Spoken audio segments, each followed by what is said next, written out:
TNT Sports, in association with NASCAR, presents the NASCAR Busch Series. Today, it's Busch Series racing from Texas, presented by Star Motorcycles. 33rd race of the season, scheduled for 35 races for the NASCAR Busch Series. Overcast and cool here in Fort Worth today. 43 cars gridded along pit road here at the Texas Motor Speedway. Let's take you trackside this afternoon and join today's pre-race ceremonies. Ladies and gentlemen, please rise and remove your hats as the U.S. Army 2nd Battalion, 354th Artillery, 95th Division Color Guard present our nation's colors. Please remain standing as Texas Motor Speedway track chaplain, Father Jay Atwood, offers today's invocation. Let us pray. Eternal God, Heavenly Father, Lord of all creation, we give you thanks for the many blessings you have bestowed upon us, and especially for the freedom we celebrate in this country, and for the men and women who defend that freedom every day. Today we give thanks for the drivers, the teams, and their sponsors, and ask that you would send forth your safety and protection upon each of them. Allow them each to do the best of their ability, and remind each of us that we are doing it to your honor and glory. Through Jesus Christ our Lord. Amen. Ladies and gentlemen, please welcome Mercury Records recording artist Julie Roberts as she performs today's national anthem.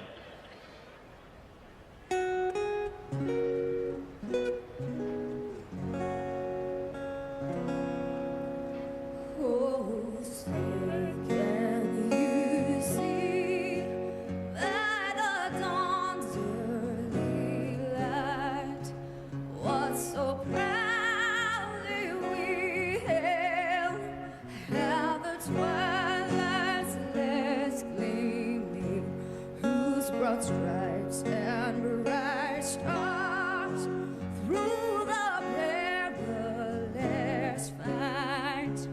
O'er the ramparts we watched were so gallantly streaming, and the rocket's red glare, the bombs burst in air, gave proof through the night that our flag was still there.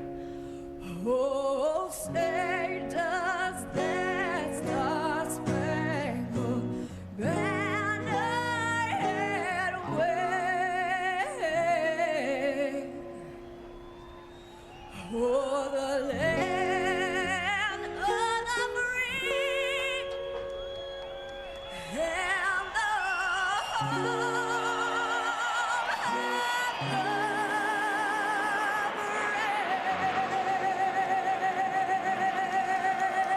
Let's hear it again for Julie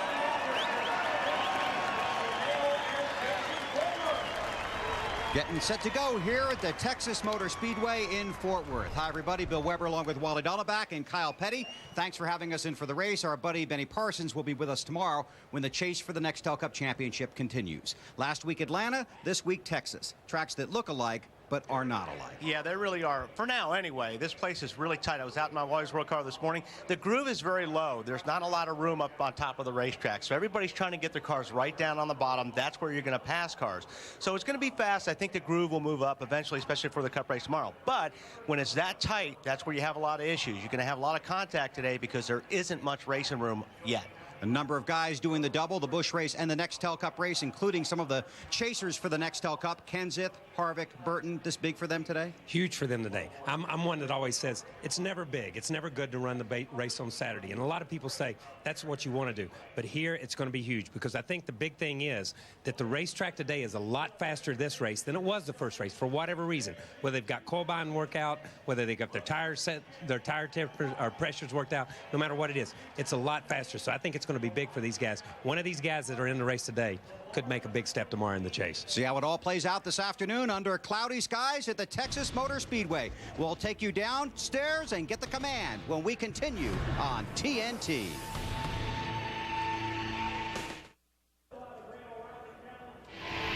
NASCAR Busch Series racing live from the Texas Motor Speedway is brought to you by Star Motorcycle from Yamaha. We build it, you make it your own. By smooth Busch beer and easy drinking Busch Light. Busch, proud sponsor of the NASCAR Busch Series. and by AmeriQuest Mortgage, proud sponsor of the American Dream. Harvick to the inside. Oh, contact there. Boyer to try it 3 deep on the bottom. Now it's Boyer and Harvick to the race lead. Kevin Harvick takes the checkered flag and wins at Memphis. I got a really good restart there at the end. And I knew he was going to come down, and I knew I wasn't going to let off. And we made a little contact there, and, you know, that's what it's all about, short track racing. Wild afternoon in Memphis today, the 1.5 mile Texas Motor Speedway here in Fort Worth. Kevin Harvick has already wrapped up the series championship, 3 races to go in the 2006 season. There you see the car of Harvick. Gridded along pit road here. 16 drivers doing the double, running in the Busch race today, and of course the Nextel Cup race here tomorrow. A number of drivers in this field to keep your eyes on, including Mark Martin, Jeff Burton, Kevin Harvick. Tony Stewart is running in this race, went to victory lane last Sunday evening at the Atlanta Motor Speedway. Drivers all in their cars, the crews are ready. Let's take you trackside now here at Texas and get the command for this afternoon's Busch race. Ladies and gentlemen, please welcome Richard and Catherine Gagan from Bethel, Connecticut, winners of the O'Reilly Auto Parts Ticket to Ride sweepstakes with the Discovery Channel, as they give those most famous words in motorsports. Drivers, start your engines.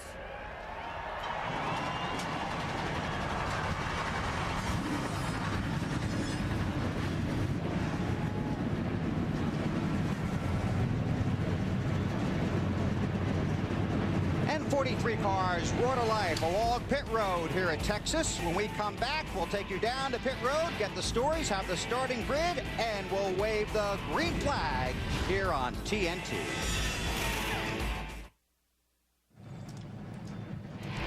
TNT Sports live in Texas, Busch Series racing from the Texas Motor Speedway, presented by Star Motorcycles. The cars have fired up down on pit road,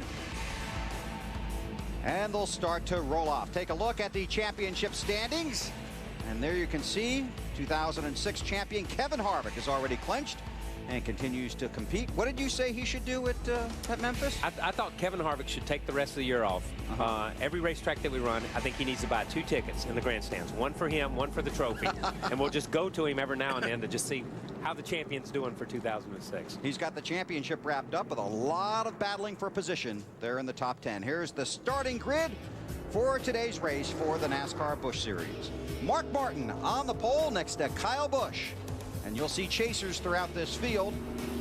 We'll be in action again tomorrow. Stephen Lights in row 2. There's Kevin Harvick. In row 3, Tony Stewart in the 19 car, and Carl Edwards in the 60. I thought Stewart was done driving Busch cars. I thought he was too, but he's got himself a ride here for J.D. Gibbs. And we'll take you through the rest of the starting order here, and let's see if Wally can't find Carl on the radio here. Hey, Carl, this is Wally in the booth. Can you hear me? Gotcha, Wally. Okay, I'm not too loud, right? I guess I am.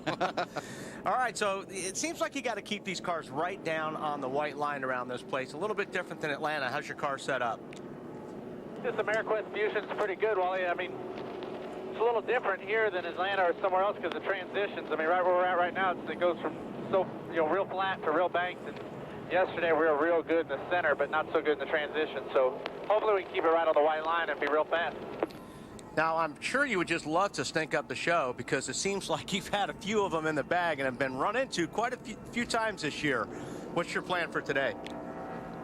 Well, the plan for today, my guys told me just don't be leading with 3 laps to go. They said if you can do anything, just be about third. They said that looks like a better deal from where they're sitting. Well, your last win came here, right? So you like this place. It should be fun. Good luck. Thanks a lot. Have a good broadcast up there. Thank you. Carl's last win in the NASCAR Nextel Cup Series came right here. Got a car on pit road. A little early for that. Montoya's down there. Yep. Juan Pablo Montoya making just his I bet you he got up on the racetrack in the wrong spot and he bent that valence end. And that is just, that's easy to do, Kyle, because sometimes when you're coming off the apron, if you decide to go up on the track, it's such an increase in the bank that it'll tear up your valence. Now he's got to start in the back. Yeah, you got to start in the back. And that's just, you know, he's not run a lot of these races. It's just one of those rookie mistakes that you make sometimes. Okay, Well, we have early stories on pit road with Juan Pablo Montoya. How about some of the other stories today? Let's go down. Here's Matt Yoakum. Well, Bill, for the start of this race, at least, Kevin Harvick's seat will be on the outside of row 2. Now, after clinching the series championship by the widest margin in series history, Harvick's reassessed his goals after scoring his 8th win of the season last week. Now he's looking ahead to the legendary Sam Marge single season mark of 10 wins in the same season. He says it's extremely doable because he's won here at Texas, at Phoenix, and at Homestead. So that's the mark he's shooting for now. The car almost perfect all weekend. One spring change, and that's it. The fun meter and comfort meter extremely high for Harvick. To Lindsay Zarniak. Speaking of wins here at Texas, Jeff Burton won the first race ever held here at Texas Motor Speedway. That was back in 1997 in a Cup car. Jeff Burton starts today 20th, and he feels like his car is truly good enough to end the day in victory lane. So far in the Busch Series, his best finishes here at Texas have been second. To Marty Snyder. Well, Lindsay, Clint Boyer will try to pull off the Texas two-peat. Last night in the Craftsman Truck Series race, he won in just his 3rd career start. I asked him if any of that information from last night would translate over to today. He said absolutely not. The trucks and the Busch cars are completely different. He said, you know, one thing I'm tired of, though, I'm tired of finishing second. 5 times this year he's finished second, including last week at Memphis. He said this team deserves another trip to victory lane, and it might come today. Dave Burns. Marty, Mark Martin has used the word fun a lot in his racing as he winds down his Nextel Cup career, as he tries his last chase for the championship. Perhaps that hasn't gone well lately. The Cup Series has been no fun. He's basically out of the championship now, but the Busch Series has been fun, always has been for him. 47-time winner, and today he starts on the pole. He was the fastest qualifier. In fact, his lap was about 8/10 faster than any practice lap he had run. It caused Mark to laugh. It was so fast. He's definitely having a good time in today's race, Bill. Thanks, Dave.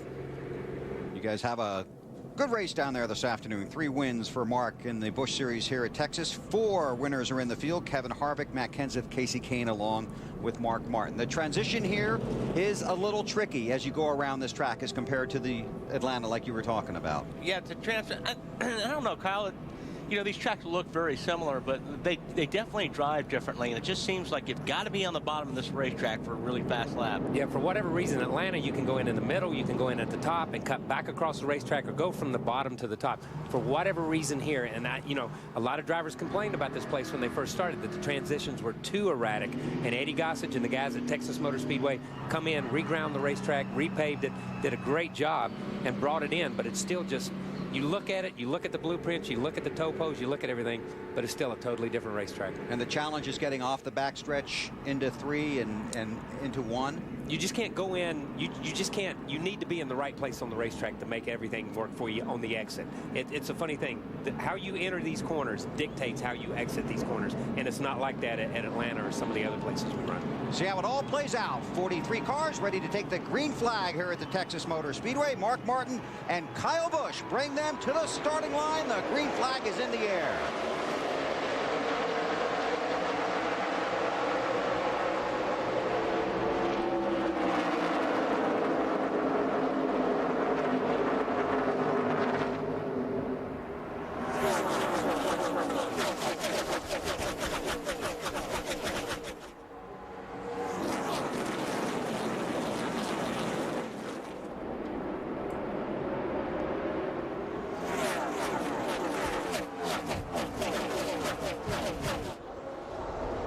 Steven Light down there in a 90 car.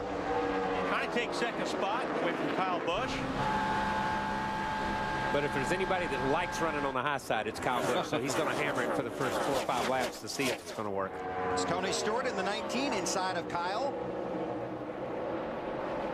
Kevin Harvick in that 21. Juan Pablo Montoya did start at the back of the pack. I'll tell you what, he may be trying to make another groove up there, Kyle, but he's going to lose 6 or 7 spots doing it.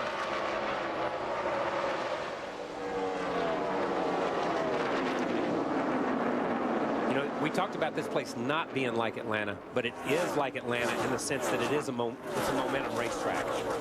You've got to keep your momentum up. And you see a guy who pushes out or does something or checks up to let a car in line, 3 or 4 guys freight train him, and that's what happened to Kyle. He got hung on the outside, and those guys had the momentum. Carl Edwards is going through that as well right now in the 60 car. He's lost about 3 or 4 spots.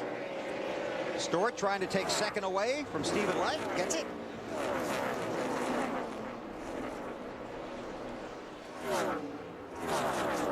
Kyle Busch going the wrong way, Marty. His move up there was not intentional, although last night in the Craftsman Truck Series race, he actually used that second groove to his advantage. But Kyle, he told me a couple things about that. Number one, it was late in the race, and he was on a little bit older tires. He said he felt like today the bottom groove would be really the only way to go. Wally, did you try the Highline at all in the Wally's World Car or not? No, you couldn't get up there, Marty. I mean, when you drive around the racetrack, you could see this distinctive line of rubber and dirt about a lane and a half up in the corners, and it looked like if you got up there, you were going to slide forever. That's Max Pappas in that 36 car, was trying to make a second push. There's Reed Sorensen around on the backstretch and into the wall. Caution is out. Come on, you okay? Boy, Max Pappas almost got in a wreck when he was off the racetrack. Riding around on the apron. You're riding around on the apron and a car comes across the racetrack and hits you. That's when you know it's been a bad day for you. Really? And the way the 41 came around, I'm not sure if somebody didn't get a piece of him. You know, we talk about the transitions into the corners and getting into the corners. Oh, no, he just lost by himself. Yeah, he just lost. But the transitions off are exactly the same way. You get cars that push up and just snap loose, and that could have been what happened to him because he lost it all by himself. Look at how close that came to Pappas. He's probably going, what the heck?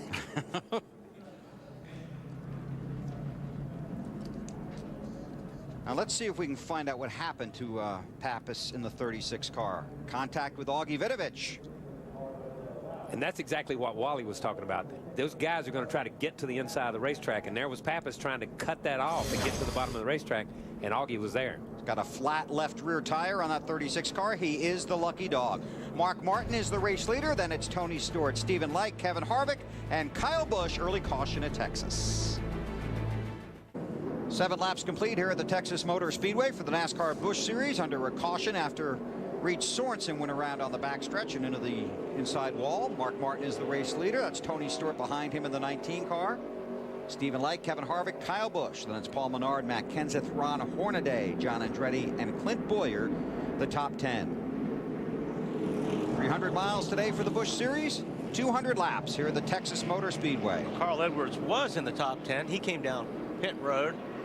Not sure yet what he did, but he's back at 36th spot right now. Put Dave Burns on that. Is that Dave Burns' man? We'll find out from Dave shortly. Looks like Kyle's going to try and stay down there this time in that 5 car. All right, Dave. What did the 60 do? Do you want to watch the restart, or do you want to hear about the 60? I'd love to hear from you. Let's do both. How about that, Bill? Perfect. Okay, Carl Edwards had to come down pit road because his car was very, very loose. They adjusted the chassis with wedge and track bar. They also put one of those spring rubbers into the left rear spring. That will help tighten up the car, but it was just way too loose at the start. And you did that during the change for the lead. Well done, Dave. Thank you, Weber. Tony Stewart to the point. Stephen Light's going to try and follow him inside of Mark Martin. Harvick in the 21, Menard in the 11. Steven's getting a great education right now. I mean, he's not used to racing around really, really good guys like this. And he raced when he got down to turn 1. If you saw him the lap before, he gave Mark plenty of room because he's not used to racing against guys like Mark. Mark was going to give him enough room no matter what because Mark's a veteran, but he gave Mark a little bit extra room.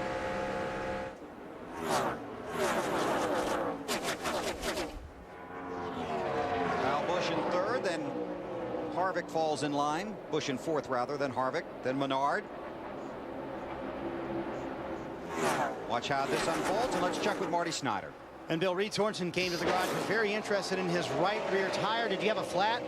I don't know. It's it had a flat spot on it from where we slid across the track there, but the car was just really loose. It looked like a couple of guys out there. Saw Burton go up the track a little bit. I don't know. Car was great yesterday, and it's a little bit cooler today, and I'm not sure if they loosened it up anymore or what they did, but it's been kind of a rough year for these guys, but they've worked hard all year, and we'll try to get back out there and run some laps. A lot of front end damage. He thought the car was so loose that the right rear tire might have been going flat. That's what caused him to wreck. Thanks, Marty. Sorensen came in 10th in the Busch Series points.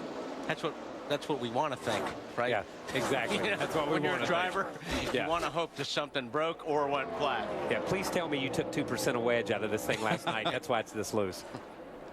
Harvick working on Kyle Busch.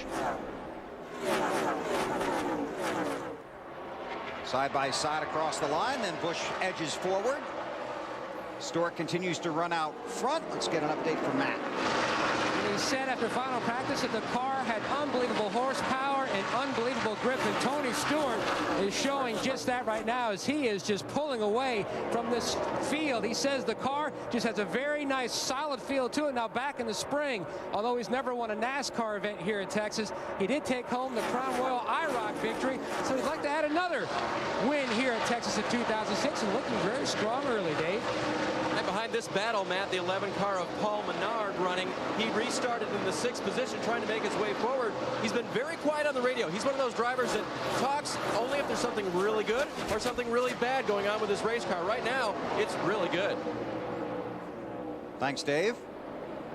Getting racy here at the front of the field. That's Hornaday.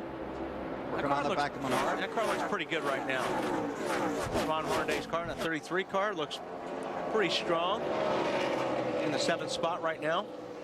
Juan Montoya has worked his way up to 31st. He was on pit road before the green flag, and Carl Edwards has worked his way to 33rd after pitting under the last caution. Kyle Busch loses a position to Menard and may lose one to Hornaday right here. You know, I thought Kyle just got hung on the outside there, and there was an opportunity for him to hammer it back to the bottom, but he chose to just try to work that lane in. He's just trying to work that middle groove. But he's the only guy up there working it right now of the good cars, of the cars up front. Hornaday 6th, Busch 7th, Matt Kenseth, Casey Kane, Clint Boyer in 10th. It's Kenseth in the 17. Of course, Matt, the leader in the chase for the Nextel Cup. Right behind Hornaday. How about that 33? Marty? An impressive run so far, Bill. The only words from Hornaday is that the car feels really good. It's actually a brand new car out of the Kevin Harvick Inc. stables.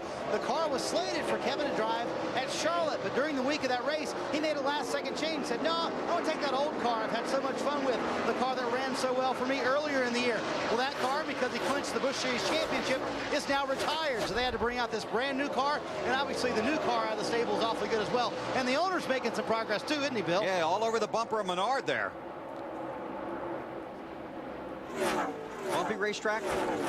You know, there's a dip in the corners, a little bit of a dip, and we've heard a lot about it from different drivers this week or complaining about it, and it's not any worse than it's ever been. I think why we're noticing it a lot more this race is a lot of guys are more in tune with coil binding this race than they have been all year round. We're running softer front springs, a lot stiffer rear springs.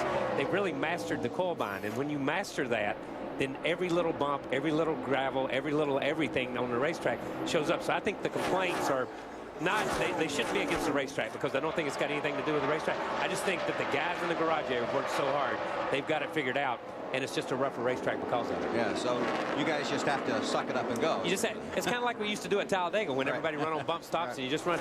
I mean, you'd get out of that thing and you'd have a headache for 3 days because it would just rattle your brain. And that's what we've got into with the coil binding now. There you see the 9, Casey Kane moving inside of Kyle Busch. Behind them, the 17 of Kenseth, and then the 29 of Jeff Burton moving through the field. Lindsay. Jeff Burton is so excited to be back at this track. This is his 260th career start. He has already inched up about 10 spots, you guys. He told me that the first time he won, it was his first win of his career. He actually lost his wedding band in Victory Lane. He made everybody stop, make sure they could find it, and then he was able to continue celebrating. So they found it? They did find it, and amen they did, right? Yes. So Burton has moved forward after starting 20th. Currently runs 8th. An update on Matt Kenseth from Matt Yoke. Bill, he's dropped back to the 10th position. Now, KP was talking about the bumps, and Matt Kenseth said the car feels very solid through the bumps. His only big issue is just the car is too free on exit. He was trying to hang with his buddy, Jeff Burton, the 29, but just couldn't quite do it. He was falling from 7th to 10th.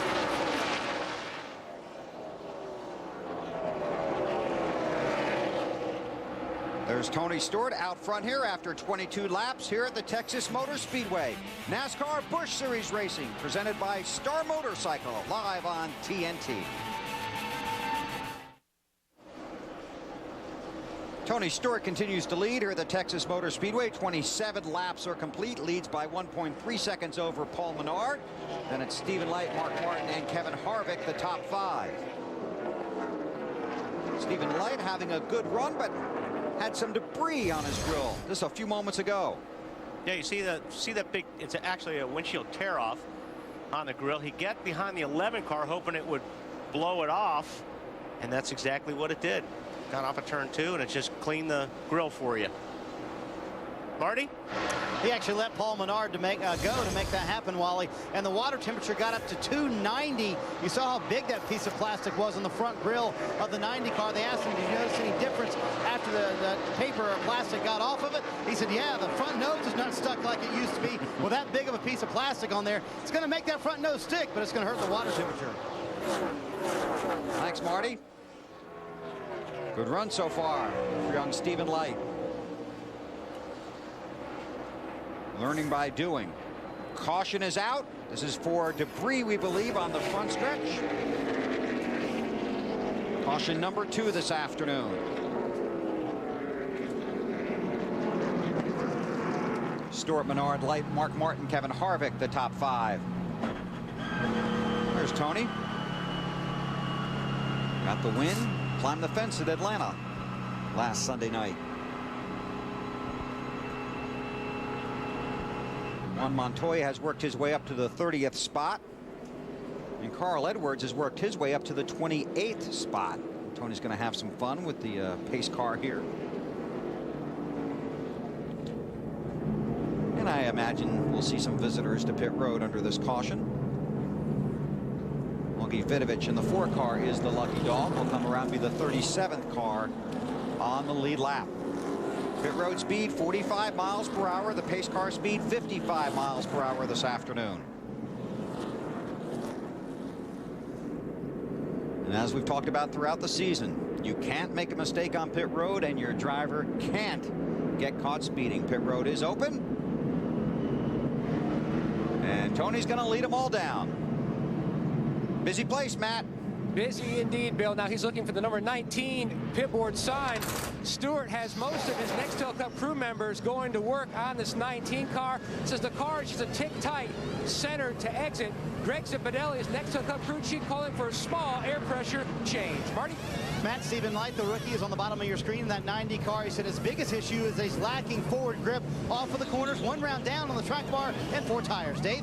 Well, they finally got Paul Menard to talk on the radio to describe his race car. A little bit tied off, a little bit loose in, to make an air pressure adjustment to try to help Paul. Came in second. Lindsay.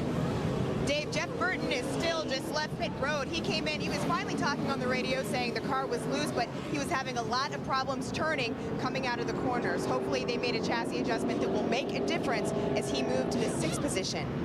On board with Jeff Burton as he comes off of pit road. We'll sort out the running order when we come back to Texas. You're watching the NASCAR Busch Series live on TNT. Field has just gotten the 1 to go here at the Texas Motor Speedway.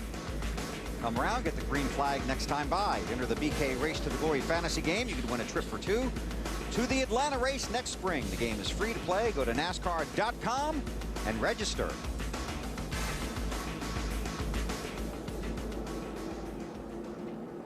See, we got a couple of pit road penalties here. Randy LaJoy, too fast exiting.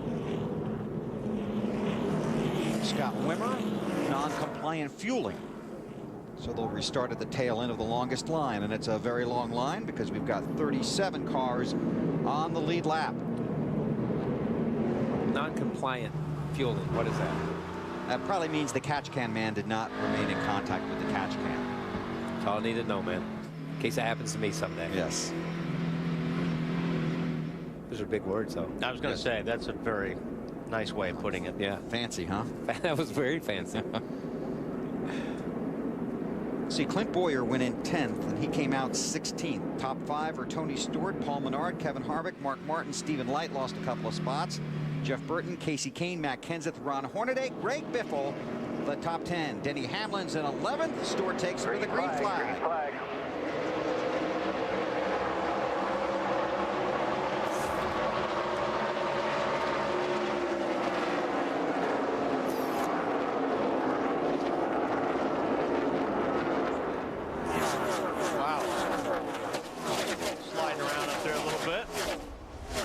getting that second groove worked in. That's what we want, right? Yep.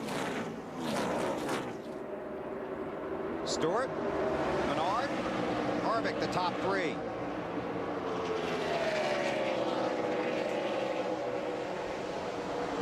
Tony's obviously got a good car. Yeah, he's got a good car. Be interesting to see what Menard can do if he gets to the back of him. I think the only thing he can do is try to get him loosened up, because I haven't seen that 19 off the white line yet. The 19 has not left the white line. And during the truck race last night, Boyer hammered that white line, and that's what he said. He said, I gave Skinner plenty of room. It was just to the outside, someplace he didn't want to be. And I think that's what Tony will do. He'll give anybody plenty of room. You're just going to have to go to the outside, not the inside. Skinner tried to find some room on the inside there, didn't he? Skinner tried last night. Skinner tried. It didn't work. But I'm going to tell you, Paul's car, Menard's car, is really good. He rolls through the center as good as anybody there. As good as the 19 car is right now. Yeah, like I said, I think if he can get close enough without picking up an arrow push to try to take some air off of Tony's spoiler, that may move him up the racetrack a little bit, but he's got to get there first. Got something, Dave? Well, yeah, guys, think about this with Paul Menard. He's a young driver in this series and in the NEXTEL Cup Series. He made that race for tomorrow. But what an influence Pops Uri, Tony Uri Sr. must be on this young kid. I mean, he helped Dale Earnhardt Jr. make his way into the Cup Series, actually through the Busch Series as well. And now Pops is his crew chief on this car. Helps a ton, actually not necessarily crew chief, but helping along with the effort here. Just that influence and that guidance from a guy like Tony Uri Sr. just to help Paul along. It's a leadership role, isn't it, Dave? Absolutely, and it helps a ton when you're learning. And I'm going to say something. The Uris are great guys, and when you have that leadership role, it's kind of like at Petty Enterprises when we have a Dale Inman or somebody like that who you look to, who's won more races and forgotten more than you'll ever know just about. Then there's that respect factor, and I think that's the deal with Paul and his crew. They respect what Tony Uri Sr. says. Menard working on the back bumper of Stewart. There's Matt Kenseth, Casey Kane. 16 to Greg Biffle. This is back around the 9th spot.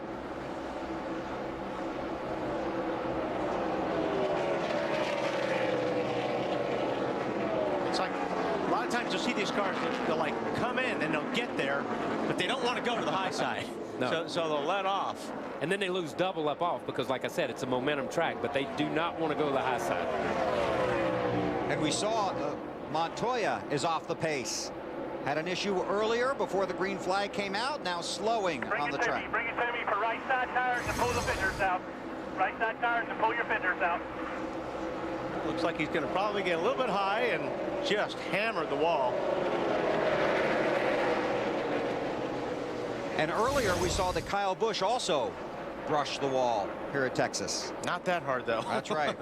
Took a hard hit there, Matt. Every lap, Bill, is a learning experience here at the Great American Raceway. Now, the one thing, if you look at the team going to work on the right side, beating out that right front fender, every lap that Juan runs is a learning experience, and he also learned how hard the wall is. The other issue that he learned is that every race car in this team stable is a little bit different. You have to work on the cockpit. He was having issues earlier with the headrest, not feeling comfortable. He had issues earlier with the valence on the pace lap, and he also had issues with a very loose and tight race car. And, you know, that's one thing. When you're an open wheel driver, whether it's Formula One or Indy cars or something like that, a driver's got a lot of adjustments he could make from inside the car. These cars, you can't. I mean, you basically have to wait till you got to, no matter what your car's doing, you have to ride it out until you can get to pit lane for those guys to make adjustments. And that's something he's going to have to deal with too, is not having a bar or knob or, you know, just shocks or a computer, or roll bars or anything like that to help the car. And that's something that, you know, he's finding out in a hurry. And he's going to have to learn to do it on different tracks, different length tracks as well. And I think the other thing is exactly what he said. He's finding out that every car in that stable is different. When you have handmade race cars like these cars are, every one of them is not exactly the same, like a Champ car or a Formula One that's laid up in a mold and stuff. These cars are all handmade. These are artists that build these cars, these guys that work in the fab shop. And they try to get them as close as possible, but they all have their own personalities. That's why people like Rusty and those guys have named them. See Kevin Harvick in that 21 car takes second from Paul Menard. Menard got on the back bumper of Stewart, couldn't do anything with him. Now Harvick takes the second spot. It was almost like, it looked like Menard was getting an arrow push off that car because he could get up to it, especially getting down into the corner. Then as soon as he got into the corner, Tony would just take off, like the front of the 11 car stopped turning. But I'll tell you what, the 21 car of Harvick's coming in a hurry. Imagine that. How about the 19, Matt? Stewart has a little bit of a push, but while you guys are talking about it, it's a good opportunity to learn about today's race that you can carry over to tomorrow. That's exactly when you have your Nextel Cup crew chief on the box like Greg Zibinelli, but also when you have young Eric Almirola, who's sitting on the very end of the pit box in a gray sweatshirt. He's part of the driver development program at Joe Gibbs Racing. He's on top of the box to listen to the team communication as Harvick takes the lead from Stewart, just to hear when Stewart says the car is loose, and he can see the adjustments the team makes as to how tight the race car is. So it's a learning opportunity not only for Nextel Cup champions and championship crew chiefs, but also young rookie drivers trying to learn more and more in this sport. Kevin Harvick becomes the 4th different leader of the race and trying to pull away from Stewart. And Kevin just out-handled him by getting under him. When he got to the corner, it's just like they said when he was talking right there, when he said Tony's car is pushing a little bit. You saw Tony's car push the last third of the exit, and when it went right, then Harvick turned left and just got his nose up under him, and then it's over with. 47 laps complete. Kevin Harvick leads Tony Stewart, Paul Menard, Mark Martin, and Jeff Burton. Been a big year for Kevin Harvick. He's got himself another Busch Series championship, and he leads at Texas. The drama of the NBA continues. Big Ben's Bulls head to Cleveland to face LeBron and company, followed by Dallas at Phoenix in a rematch of last season's Western Conference Finals. Coverage begins at 8 p.m. Eastern Time Thursday. Let the truth be told, only on TNT. Some explosive action early in the NBA season. Those officials are not taking any flack this year. You'd already been tossed a couple of times, Wally. By more than officials. Harvick leads. Tony Stewart second, then Menard, Mark Martin, and Jeff Burton the top 5. Let's get an update on Burton from Lindsey Zarniak. This is Jeff Burton's last Busch Series race. Right now, he said he feels a little bit free coming out of the corners, but if you look in his pit box, he's getting some help from his Cup crew chief, Scott Miller, who is joined on the right by Todd Barrier, who, of course, is Kevin Harvick's Cup crew chief. I went over and talked to them, and they said what they're looking for is to find out how the tires are handling out here. They said so far they really like what they see. They're hoping that they can use this information to help with tomorrow's race. And as far as Burton is concerned, his crew chief, Pat Smith, here in the Busch Series is trying to decide whether they need to bring him in sooner rather than later because he's feeling a little bit loose.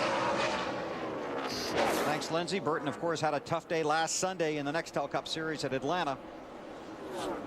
This is a temperature-sensitive racetrack, Kyle. It got a little cooler here last night for the truck race. It's kind of cool, cloudy today. It's sensitive from the aspect that when it gets cooler, it just gains grip. Okay. That's all. It doesn't really change the balance. It doesn't do stuff like that. You know, you see places like Charlotte that get just junk in the middle of the day, really slick. About 5 or 6 o'clock, they get really good, and about 10 or 11 at night, they're okay. You know what I mean? But they don't get. But this place, the cooler it gets, the more grip it gets. So, from that aspect, yes, it is temperature sensitive. Stewart trying to chase down Harvick for the lead. Harvick took it away a few laps ago.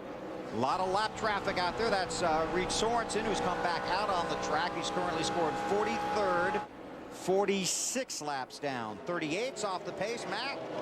Jason Leffler reports it smells like burnt oil inside the cockpit. He had a bad vibration before that. He says, I'd say the motor is blown up. Turn 3 if you can. Turn 3. Trying to limp it back to pit road or find a turnoff. Past the turnoff. We stay under green. Johnny Sauter pitted under the green, also pitted out of his box. So he pitted out of sequence and got hit with a pit road penalty. The 00 car came in because of a bad vibration in that 00 machine. He's currently shown 42nd, 4 laps off the pace. Looks like he's going to make it. Just coasting on back to pit road.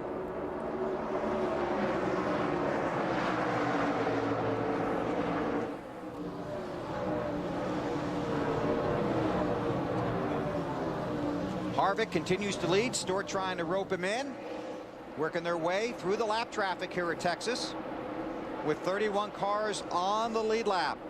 Harvick's out front. When we come back to Texas, we will take you through the field here in Fort Worth. NASCAR Busch Series Racing, presented by Star Motorcycle on TNT. Caution has just come out here Tire blowed out or something. at the Texas Motor Speedway. Shane Huffman. And you heard him say a tire blew out or something. Yeah, when I looked up and saw it happen, I did see that thing come slide across the racetrack before he hit the wall. So he has Run over somebody, blow a tire.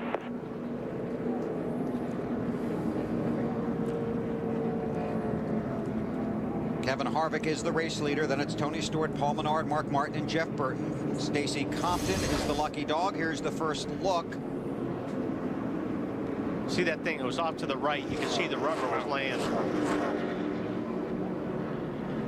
I think we'll get another shot of it. You see the tire laying up there, but it definitely came off. If he had contact with somebody to rip the tire like that, or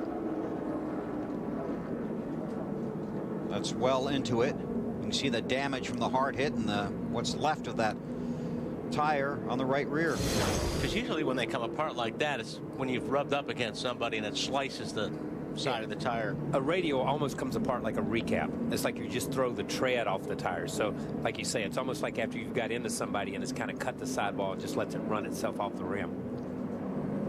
So he takes the mandatory ride to the infield care center. Pit road is closed. A lot of cleanup down there. Turn 4, right near the entrance to pit road.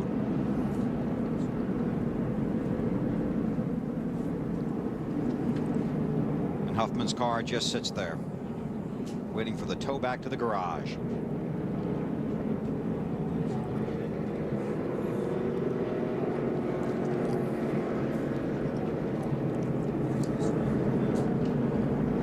Now at Sunoco, NASCAR race points. Every 10-gallon fill-up earns you 200 race points, good toward cool NASCAR rewards.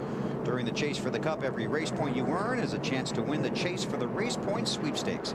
Get your race points at Sunoco today. Go to NASCAR.com or a participating Sunoco location for details. So you see the leaders behind the pace car here at Texas. Harvick, Stewart, Menard, Martin, and Jeff Burton, and Casey Kane, Stephen Light, Ron Hornaday, Matt Kenseth, and Greg Biffle. Been 4 different leaders in this race. Stewart has led 35 laps, and Harvick in the 21 car has led 21. Pit road will remain closed, so they'll stay on the track under caution here at Texas, where Harvick is the race leader.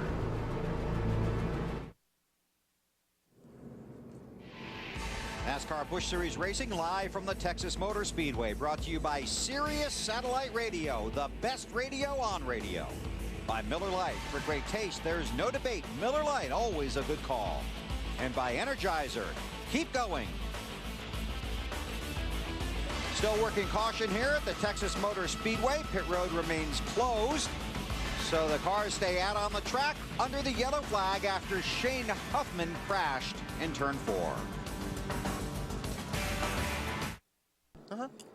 From TNT, stand up for what's right. Where'd you get the drugs? And bring down the house with a rock. This is my town. Walking Tall, Saturday, November 11th at 8 on TNT. We know drama.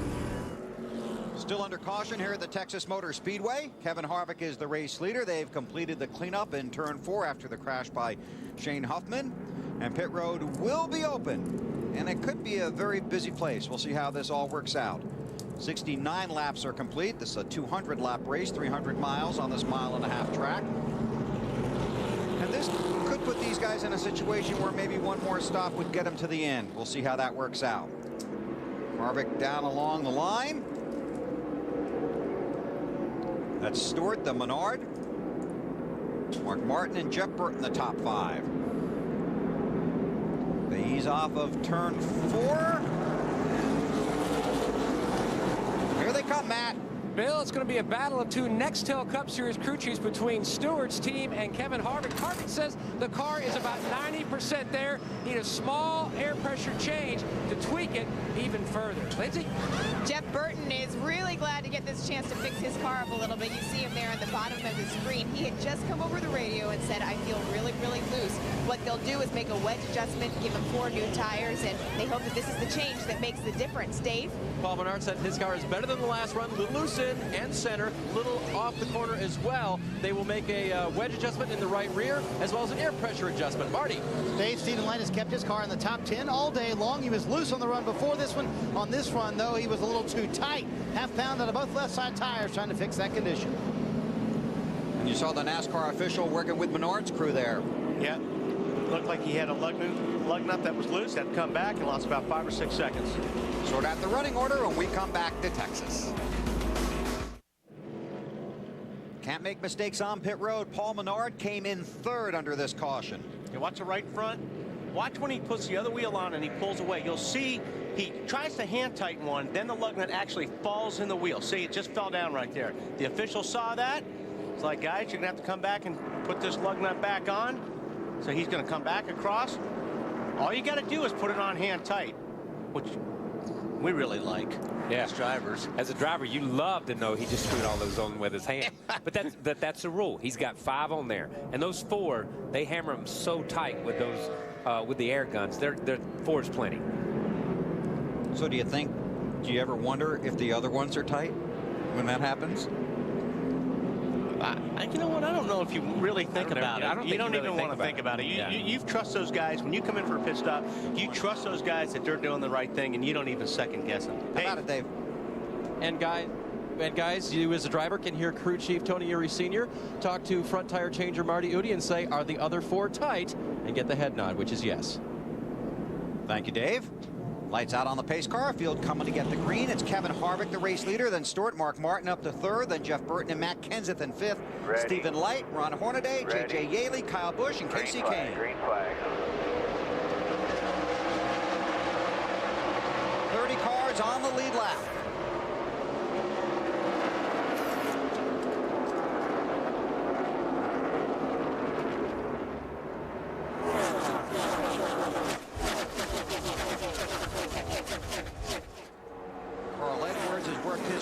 Up to 17th after having a handling problem early in the race.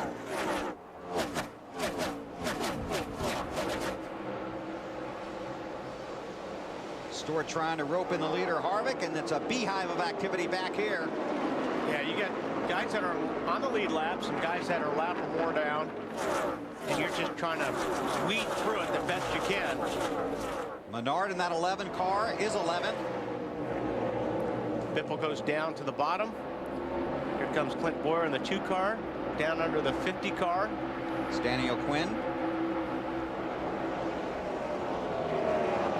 Quinn is the first car scored off the lead lap.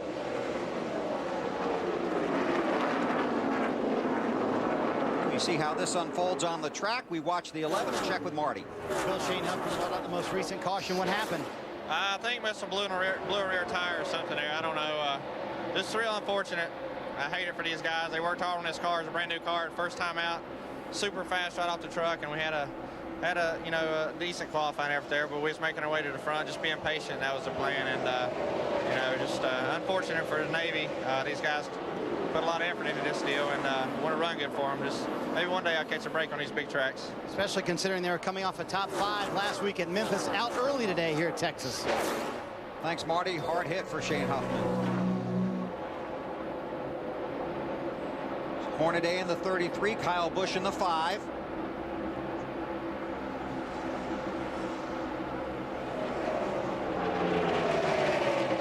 Lindsay, what are you working on? I'm working on information about Augie Vidovich. Augie wasn't too excited about how his car had been handling in practice. Now his motor has lost a cylinder. They're going to pit, they'll bring it in, and the plan, go under the hood, check. You see there, they're checking plug wires to see what they can do. But Augie Vidovich said he had been trying to take any sort of experience that he could get, and he was pulling from Ron Hornaday Jr. Crash on the backstretch. Jay Sauter. Hard hit. Let's see who. There was another car involved in that. Did not catch it when he went by. Fourth caution of the race.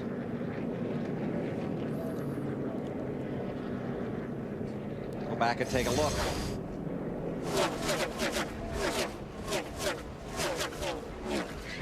Ooh.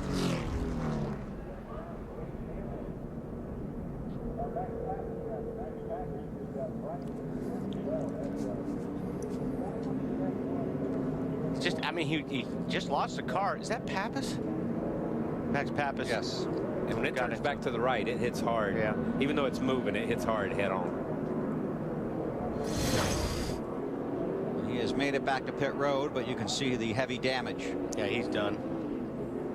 To Max's car. I say he's done. They make him. Yeah. He hopes he's done. He hopes he's done. Exactly. And they'll push that to the NASCAR Busch Series garage. So under caution with 78 laps complete here at Texas, the O'Reilly's Challenge 300. Still under caution here at the Texas Motor Speedway. Some of the guys that go over the wall on the 12 car driven today by Mike Skinner.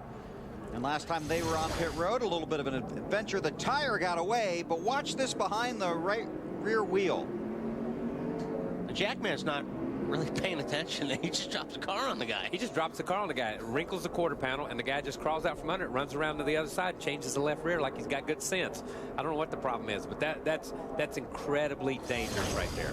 The thing is, you see his buddy had a nice paint job on his helmet, and he didn't get one yet. That could be it. Because there's a lot of times and by the looks of his helmet, like you said, a car had been dropped on his head one time before. And what was he doing under he was sweeping the shock. He was adjusting. I don't know whether it's compression adjustable or rebound adjustable, but what he was doing was making an adjustment to the car, and that's what you have to do. You have to get all the way under there.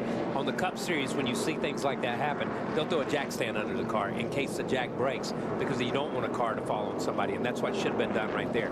Do not attempt that at home, please. Nobody attempt that in your driveway, because that is against every rule these guys are ever taught. And normally when you're going under there sweeping shocks, you're lost. Yeah, you're in trouble. I mean, your car's not very good, so you're throwing everything at it. Field about half a lap from going back to green. Hey, Matt Yoakum, what are you doing down there? I'm down in the 17 pit, just checking on Matt Kenseth. He's made a huge gain. He's up to 5th. Yeah. Small adjustments there. Yeah, Mac's car went to the garage. You got a quick story on Pappas? Well, this is a huge weekend for Max, making his first oval track start in the NASCAR Busch Series. It's also huge for his father, Caesar, who has been keeping abreast of Max's weekend back in Italy. Now, Caesar's been battling cancer. Max has been giving him updates. In fact, at 3 a.m. Italy time, he called to let him know that he qualified for the race. And they're actually going to take their young son, infant son, Marco, to Italy in about a week so his father can meet his new grandson. Terrific. Disappointing day for Max. Getting ready to go back to green. Kevin Harvick is the race leader. Stuart Burton, Martin Kenseth, the top 5. Coming around a complete lap, 82, 200.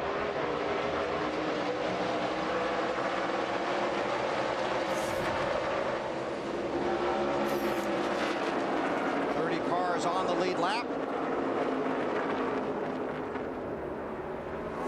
Keselowski, the 23 car, the lucky dog under this caution.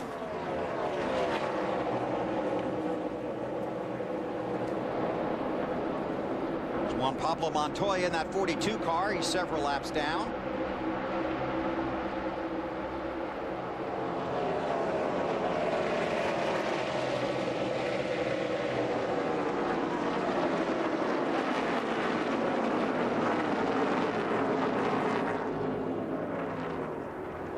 There are your top 3. We watch the race leaders and check with Marty, who is with Max. Yeah, we found him, and unfortunately he's out of the car, Bill. It was kind of a short day here in Texas. What happened, Max? It was a very short day. I need to say thanks to everyone in the Sport Eclipse car and everyone in McGill Motorsport. We've been doing pretty good. We've been learning a lot.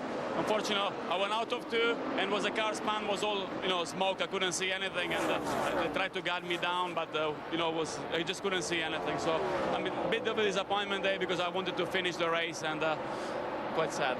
I know you also wanted to run well for your father too. yeah, you know, my father is back in Italy. You know, he has cancer, and I promised him I was going to do the best race I could. Today, it's not definitely one of the best races, but I gave everything I could. And I need to say thanks to everyone, and I'm going to be back. Matter of experience at this point, which he will get more of here in the Busch Series. Bill? I look forward to that. Max is, there's no doubt that every time he's out there, he's given 100%. That's for sure. You raced against him? Yep. Yeah, we'll probably race against him again here in a few months at the 24-hour. These guys are just, they look like they're almost content, Kyle, just sitting there in the top 3 anyway. Just to ride. You know, I think we saw the 11 car early. Paul Menard, like you said, he could run up there and then he would lose the nose and run up there and lose the nose. And he just run his tires off. These guys are kind of content to just kind of bide their time, run in line, and they're getting away from the 4th, 5th, and 6th place guys. That's Light in 6th and J.J. Yaley in 7th. Update on the 90 car from Marty. And Bill, what an outstanding day for this young rookie who told me before the race, listen, I just want to complete all the laps. I want to finish on the lead lap. We already have 1 top 10 this year. I would love to get a top 5. He said, I think we're close to that. I know the cars are getting better. I'm getting more comfortable. And clearly, here we are, 87 laps in. He stayed in the top 10 all day long. Terrific run for Stephen Light so far. Dave? J.J. Yaley having a good run as well. Started 14th. On the last stop, they worked on the car being just a little bit tight, a track bar adjustment to help that. But the car is loose in 1 spot. That's going into turn 3. So hard to turn most places, a little too easy to do so going into turn 3. Watch and see how he handles that. You can see Yaley's trying to get him loose. He's trying to get up on the back spoiler and get close enough to take a little bit of air off it. So far, the 90, Stephen Light's hanging in there really well. You see the 18 try to get up behind him.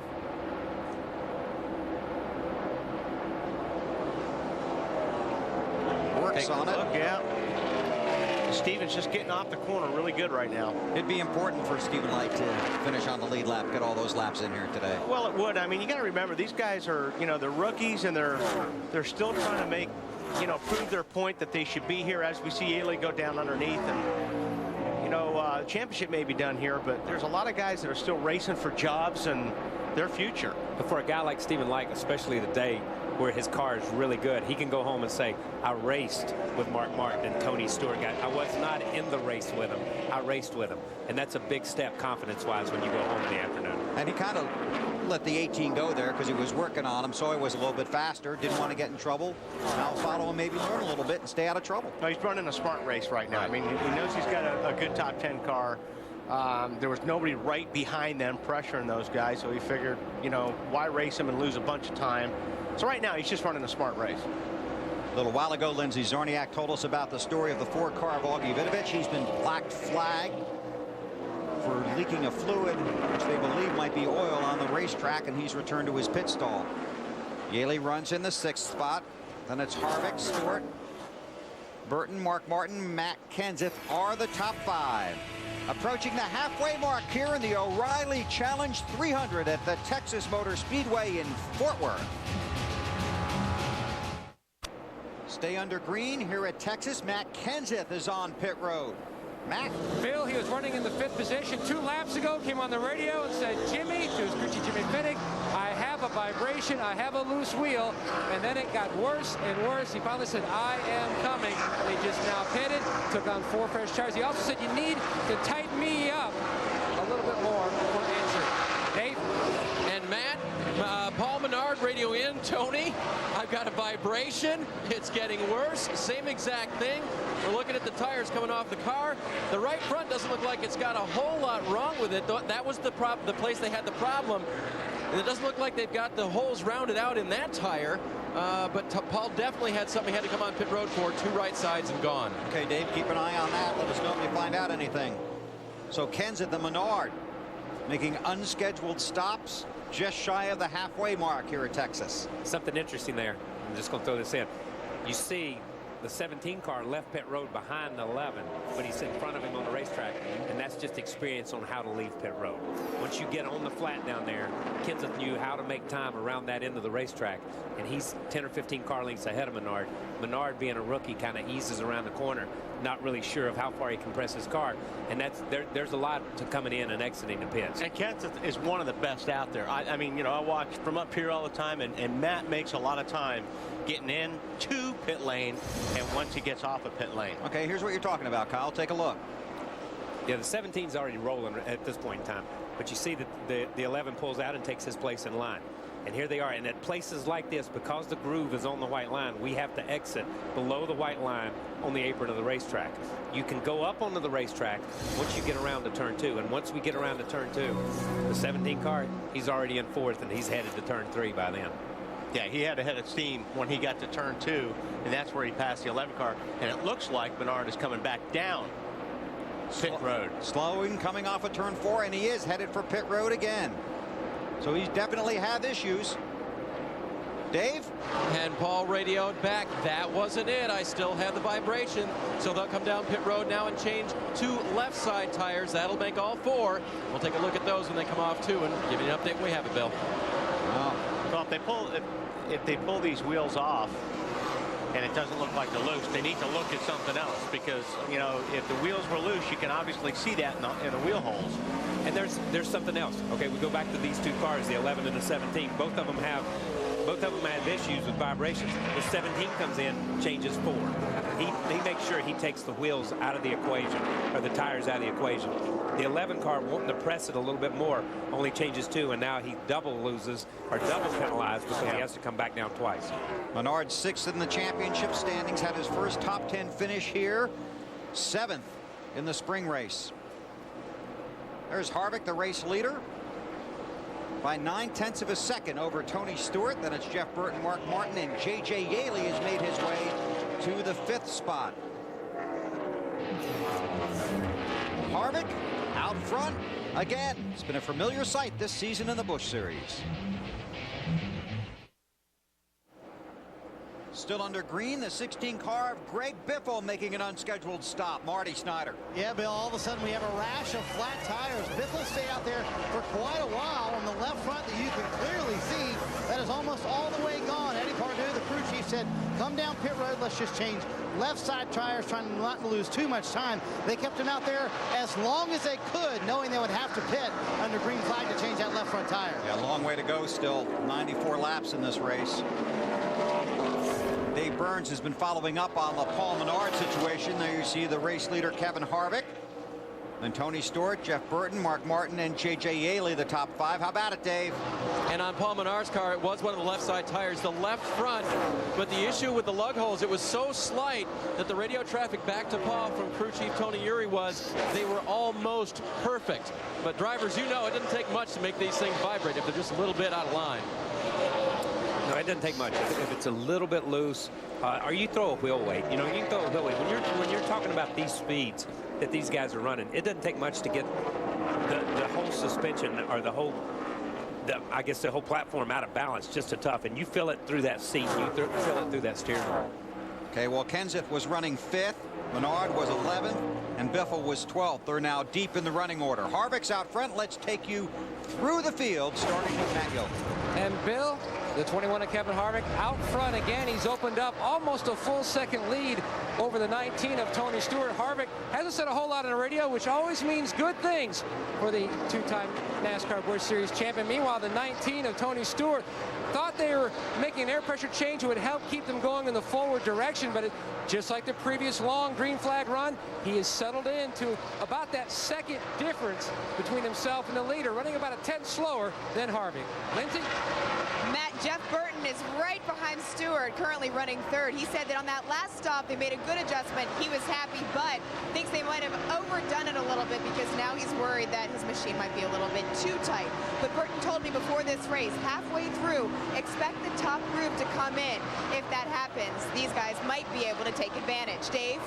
Mark Martin is old school. There's no question about that. Today they gave him a new school type of coil-bound type of front-end suspension, and he said it doesn't drive like a real race car with this stuff on it. Well, they've been working on it, plus the track is tightened up, and that has helped Mark, but it hasn't been a lot of fun. It's been fun for J.J. Yaley. He's driving to the front of the field. A track bar adjustment on the last pit stop is what helped that car come to life. The 9 car of Casey Kane also in the mix now as well. Last thing happening for him was that they had fixed the loose in condition. And they had made a wedge adjustment to try to help it around the rest of the way. They had to wait on had a miscue with the fueling and the catch can situation, and they had a little longer pit stop than they wanted to. Lost 4 spots on pit road on their last stop. Marty?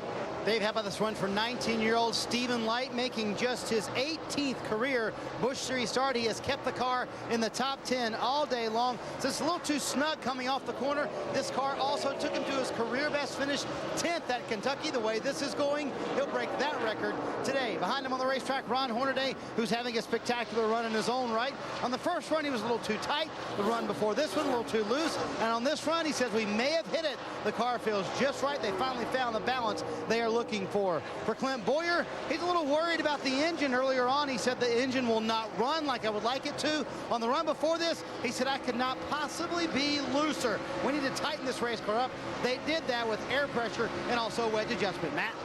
Marty, Bobby Labonte in the 77 car rounds out your top 10. Now, a big announcement on Friday, the Dollar General will be back in 2007. Bobby Labonte will run 18 times. Harvick will run his own car 5 times, and then they're going to have another young upstart. Curtis Davis will take over for 13 races. Bobby, though, at this juncture reporting the car has a combo platter of small issues. A little bit tight, but yet a little bit free on the 77 car. Marty?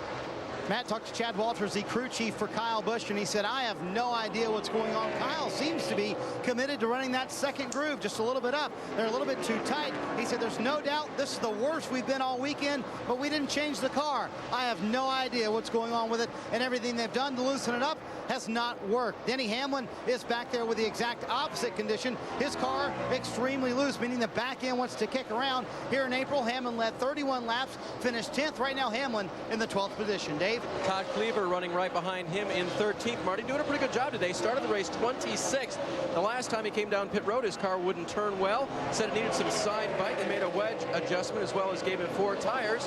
And they put the air pressures back to the way he started the race. That was his call. Lindsay? Dave, Scott Wimmer is right behind in the 66 car. He started 24th. They have been battling tight conditions all day, but he's been able to make up considerable ground. You know, Scott Wimmer was a downhill skier growing up, and he says he uses the same type of strategies to help him barrel his way across the track. He's done so because now he's 14th. Matt? Right behind him, Lindsay, is Mike Wallace in the 1 car. Best finish here at Texas for Wallace was 19th 2 years ago. Now, at the beginning of the race, the car was loose. They put on scuff tires. That helped, made some adjustments. He says his biggest issue is just traffic. The car picks up a push. That's his biggest issue at this point. Dave? Carl Edwards still trying to recover from his bad running position after he had to pit on the very first caution for a car that was way too loose. Now, the one thing they have done for Carl is gotten it much better at the start of the runs. He says now it's controllable as we start the race run. I just need to get my track position back. Lindsay? David Rudiman is right behind, and the last time he did well, what he considers well here, was in 02. He finished 24th. He said, hey, I didn't have a clue. Not that I have a clue now, but as you see, he is also battling very tight conditions. He told me before this race that he wasn't going to be happy if he didn't finish in the top 20. Right behind Rudiman is the number 25 of Ashton Lewis Jr. Lewis also battling those tight positions. He also had a pit stop. They felt like it was very successful, but Ashton, as you guys have talked about, just one of the guys that is out here looking for a job. Marty? Well, Lindsay, the weekend did not start so well for young Steve Wallace. He's just 18 years old, making his first ever Texas start. The bad start to the weekend was when he wrecked his primary car into the wall, right about where he is right now on the racetrack. This is the backup, though, and the day's gone pretty well on race day for Steve. He says the car way too loose getting into the corner, doesn't have the comfortability that he would like. They went down on the track bar. They also pulled a spring rubber from the right rear last time.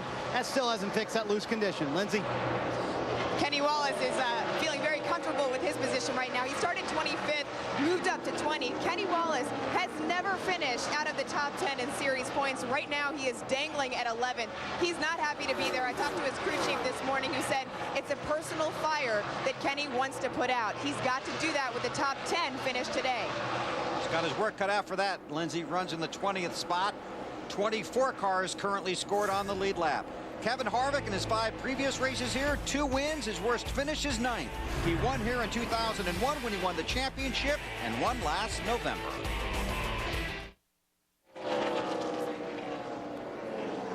124 laps are complete in the O'Reilly Challenge 300 for the NASCAR Busch Series here at the Texas Motor Speedway. Our Energizer lap leaders, Kevin Harvick has clearly led the most laps so far today. Tony Stewart, Mark Martin, Paul Menard's also led a couple of laps. Our Energizer lap leaders here at the Texas Motor Speedway. Menard currently scored in the 32nd position after having to make a pair of pit stops because of a vibration that turned out to be a loose left front wheel. Harvick, the race leader. Tony Stewart, Jeff Burton, Mark Martin, J.J. Yaley, the top 5. There's Tony.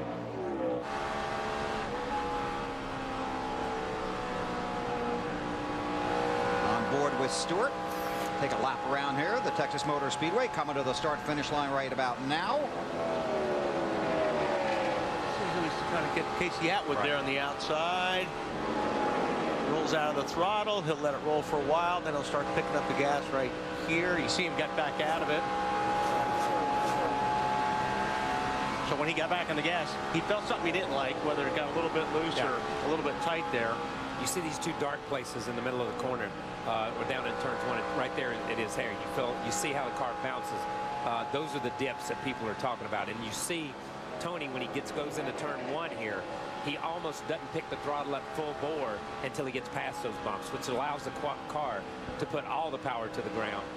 Now he'll get back to the gas right here, and he's a lot better. He's got a lot better drive up off the corner. A lot of times when you do that, the car bounces out from under you. 73 laps to go. Mark Martin is on pit road. Dave? And this is a little bit early considering the last pit stop was on lap 82. Mark saying he wants the car to be loosened up just a little bit. They're going to raise the track bar. They're going to put additional air pressure in the right rear tire and hope that works out better for Mark. He did find his pit stall. His business manager, Benny Ertel, was joking earlier today. He never pits this far down. He'll never find it. Well, with nobody on pit road, Mark is in. Mark is back out. This really is early, isn't it, Dave?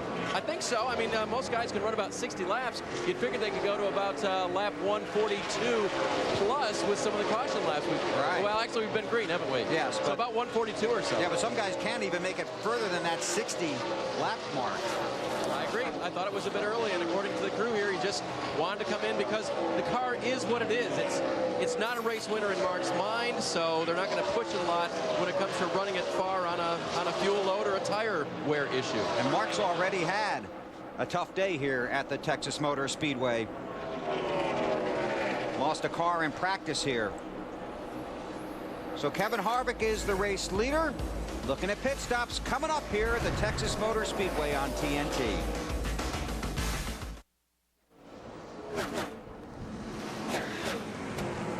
Tomorrow, right back here. NASCAR Nextel Cup Series racing from Texas over on NBC. Coverage begins at 2:30 Eastern Time for the Bank of America Countdown to Green. Just 3 races left in the chase for the Nextel Cup. Pit stops happening, Lindsay. David Rudiman decided that he needs to take advantage and come down this time. He feels extremely tight, needs help, all the help he can get turning out of the corner. So they gave him 4 new tires, fuel. David Rudiman, who's hoping to make it into the top 10. Dave? The 9 car of Casey Kane is in. They are going to make a track bar adjustment. Car not handling the way Casey wants it to. 4 tire change. Matt. Kevin Harvick, the leader, also in. Harvick says the car is really good. No chassis adjustments going on the 21 car. Marty. Oh, Matt, there's a problem on Kyle Busch's stop. They were too far over the line. The official said, push the car back. They are going to lose a load of time here on pit road. It'll be a 4-tire change with an extremely tight race car. They also missed a lug nut on the right rear. This is going to be a long stop, Dave. Got a right rear lug. Go over this. Come on, hurry, hurry, hurry. J.J. Yaley having a much better stop.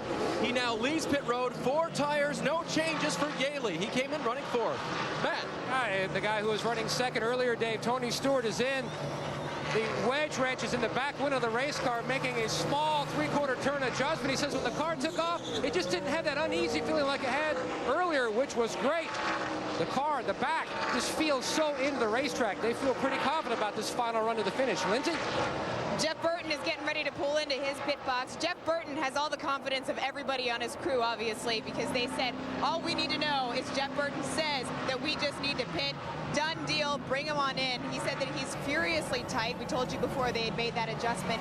They're hoping now to loosen him up a bit. Marty? Lindsey, Ron Hornaday has been outstanding at the end of this run. They're going to make no changes on this stop. He said, though, when he gets into turns 1 and 2 and 3 and 4 in the middle of the corner, feels a little bit of a vibration, and he saw some smoke a couple of times, but they're not too concerned about the car very fast out on the track. Dave? Todd Cleaver coming down pit road now for service to the 06 car. Got to make it just a little bit better according to Todd. I got to be able to see out the windshield, so they'll take a tear off at the front, both sides. Air pressure adjustment for Cleaver. Lindsay. The 25 of Ashton, or 22 rather, that you see of Kenny Wallace there. Kenny Wallace, who we said before, was trying to get himself up there in points. Just left. They gave him 4 tires, fuel. Kenny, who we told you had been battling tight conditions. Hopefully they've done something to change that. Matt? Mike Wallace in the one-car service going on the right side, already coming around the left. He said the car, the biggest issue, the car really went to the loose side near the end of that run, making an air pressure change, just trying to tighten up that race car. Bill? Thank you, Matt. These pit stops happening with 61 laps to go. And the one guy that could benefit somewhat from this is Mark Martin, and we'll explain that situation on his pit stop when we come back to the O'Reilly Challenge 300 at Texas.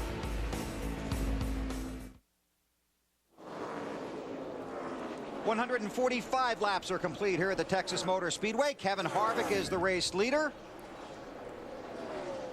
Brad Keselowski is out of sequence on pit stops. Then it's Tony Stewart, Matt Kenseth, and Mark Martin, your top 5. It's Finish your race, Kyle. Finish your race. been an interesting situation for Kyle Busch, Marty. That was the boss, wasn't it? Yes, that was the boss, I think that was Rick Wally. Hendricks. And let's see if we can recap what all happened. What happened was when Kyle Busch came down pit road, he went over the line. They changed the right rear tire while he was over the line. That was a penalty. So NASCAR said you serviced the car while it was outside the pit box. That's a penalty. Kyle thought it was a stop and go penalty. Came down pit road. The NASCAR official tried to hold him. He went through that. So then they held him for one lap. Kyle wanted to park the car. You caught the tail end of that conversation. Rick Hendricks said, finish the race. Do not park the car. Kyle obviously very upset, and this will cost them what would have been probably at least a top 10 finish, maybe a top 5 today. Okay, now Harvick continues to lead here by over 2 seconds. I see they've already changed the right rear tire, and the official's pointing saying, no, you guys are over the line. So now you'll see the officials in the back, they'll start pointing to the right rear saying, hey, they've already serviced the car when they weren't supposed to. And the crew really didn't know what was going on because the one guy run around the car to check and see if the lugs were off.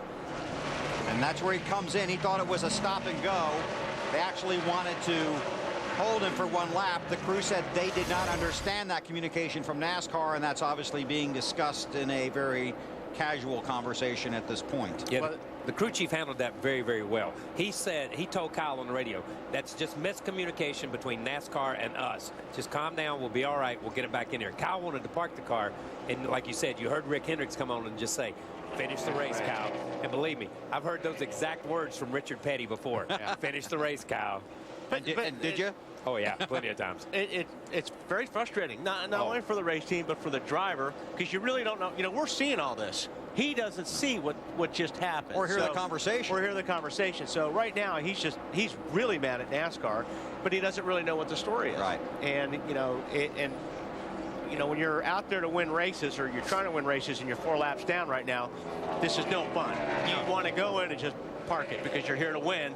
You're not here, to run in the top 35. And used to these guys that used to come over what's known as the bushwhackers now, they would come, and if they had trouble, they would park. Right. They just park because they weren't here for points or they weren't here for anything else.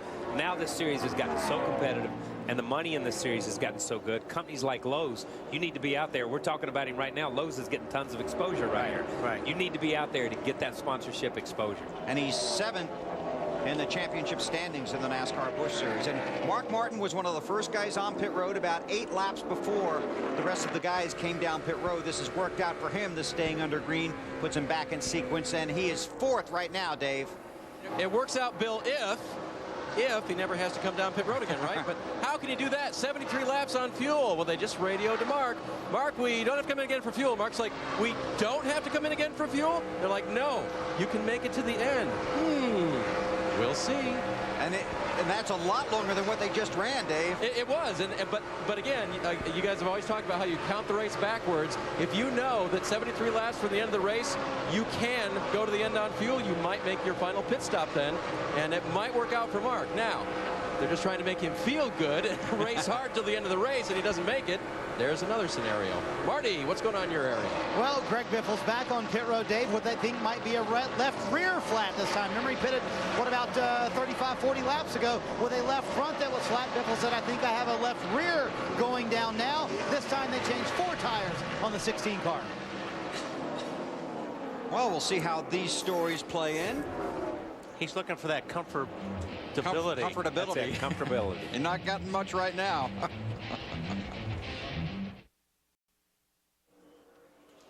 $158 laps complete, 42 to go. Time for our Holiday Inn race recap. Ceremonies here on a cool, cloudy day at the Texas Motor Speedway. Mark Martin on the pole. Lap 5. Trouble. Yeah, Reed Sorensen loses it off of 2. Mac Pappas, at this point, one of the luckiest guys out here, almost gets run into as he was having problems. Hard hit for Shane Huffman in turn 4.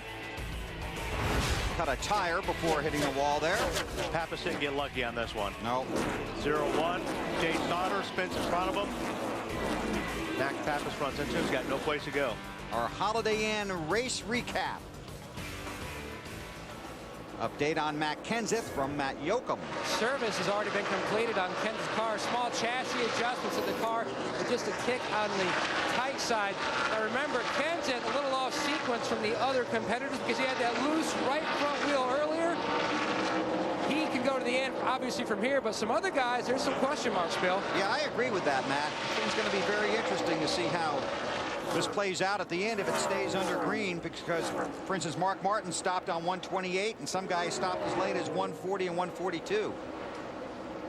So Kenseth back up the speed. Casey Atwood in that 27 car. There's Kevin Harvick, the race leader. He has led 106 laps. There you see on pace to set a new race pace record here at the Texas Motor Speedway. Harvick has clinched the most laps led title for the 6th time this season. Stewart led 36 laps. Mark Martin 9.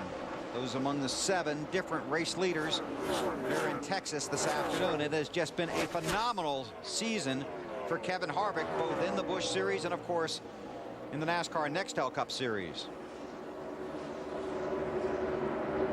Harvick has gone over the 5,000 laps led mark in his Busch Series career. 2 championships. And really has just been spectacular to watch throughout this year. Tell you what, he can't bobble any right now, though. And that second red car and that screen behind him is Tony Stewart. And they're running about the same lap times. Stewart's about a 1.5 seconds back. There you see Stewart there on the bottom. So, I mean, Harvick is pretty much kind of running away with it, although, I mean, Stewart's right there. And you wonder how hard Harvick was pushing that car when he knew Tony had to fight his way through some of that lap traffic. On board with Stewart.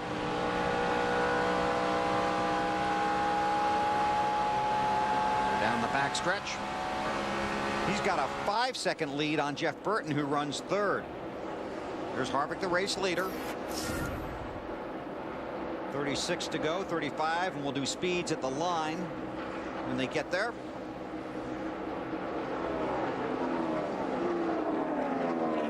.19's coming. It's been going back and forth, you know, every other lap. I mean, one time Stewart's quicker, one time Harvick's quicker. Jeff Burton was quickest the last lap, or, you know, lap before that. That time Mark Martin. So you got the top 4 or 5 guys who are running really good laps, very competitive times with each other. Yeah, and this is one of those racetracks that you've got to hit your marks to make good time around the racetrack. You can miss turn 1 and it throws the whole racetrack off. So it's a mark racetrack. You've got to hit your marks, and that's why when these guys get in clear clear racetrack, they make really, really good time. They drop it back down 4/10 faster than the lap before. But when they have to lap people, it really slows them down. So we'll see if Stewart can rope in Harvick. He's about a 2nd and 2/10 behind Kevin. Kevin Harvick, the race leader, closing in on the checkered flag at Texas. NASCAR Busch Series Racing, presented by Star Motorcycles from the Texas Motor Speedway. Kevin Harvick is the race leader by a little over a second over Tony Stewart. Then it's Jeff Burton, Mark Martin, and J.J. Yeley. Let's take you through the field, see how this is going to shake down on the closing 28 laps, Matt. No issue about horsepower, just how good that 21 car is, but they are concerned about fuel. Shane Wilson has repeatedly asked Kevin Harvick, please save us some fuel. Meanwhile, the guy who's running lap times that mirror Harvick's is Tony Stewart, the 19. Greg Zipadelli says we're close, but we're not really going to be concerned about fuel. We're good to go to the end. Lindsay?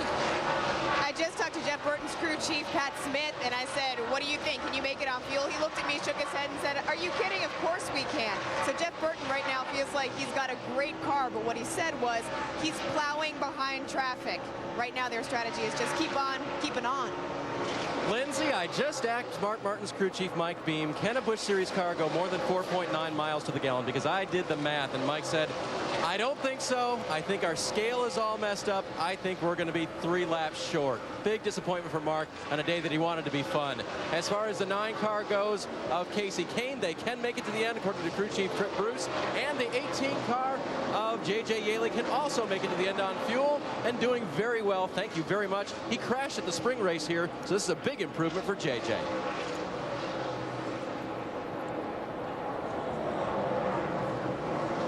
Today, Ron Hornaday is in the 7th position. No concern for them on fuel going all the way. In fact, they're kind of excited about this, hoping that it stays green, because at the end of the last green flag run, they were one of the best race cars on the track and probably one of the fastest cars out there as well. Clint Boyer says his car is just a little bit too tight.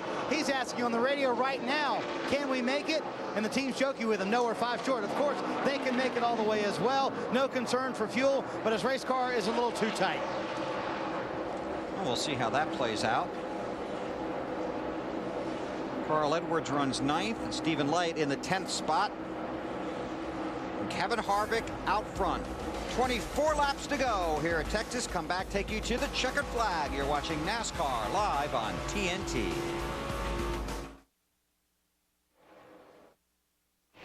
NASCAR Busch Series Racing live from the Texas Motor Speedway is brought to you by Star Motorcycle from Yamaha. We build it, you make it your own. By New York Life, the company you keep.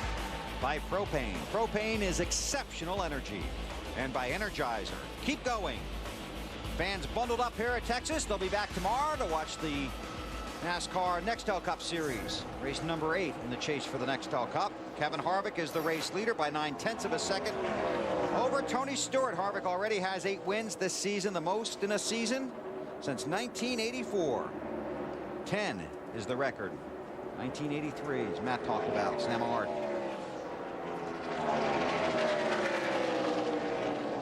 The question is, can Harvick get to the finish before he runs out of fuel? Stewart has chipped another 1/10 of a second off his lead. Jeff Burton is 4.5 seconds back. And it's Mark Martin and Casey Kane. There's Stewart in the 19 car. Reed Sorensen has just taken his car to the garage, the 41 machine. He was involved in an early wreck in this race, but did a good job, came out, protected his point system. He's in a big battle for that 10th spot with Kenny Wallace. So by coming back out, Sorensen did pick up about 4 or 5 positions. And those points could keep him in the top 10 with just 2 races to go after today. We'll see how it all plays out when we get to Homestead for championship weekend. And that's just 2 weeks away. Now, we see first time both those cars run in the same frame. Right. So Stewart's making some ground right now on Harvick. And, of course, they ask Harvick to save fuel, and you drivers love to hear that. I'd like to know how to do it. You've got somebody in your mirror. I would like to know how to do it, too. It's like save fuel. Okay, where do you want me to roll out of the gas? The middle of the straightaway? Yeah. I mean, what do you want me to do? I'm running as hard as I can, and you got to make as much time as you can. And don't forget, maintain your position. And maintain your position, yeah. And if you could, stretch the guy that's behind you. Try to pull away from him a little bit. Stewart is really closed up. Harvick got held up a little bit there by Cleaver in the 0.6.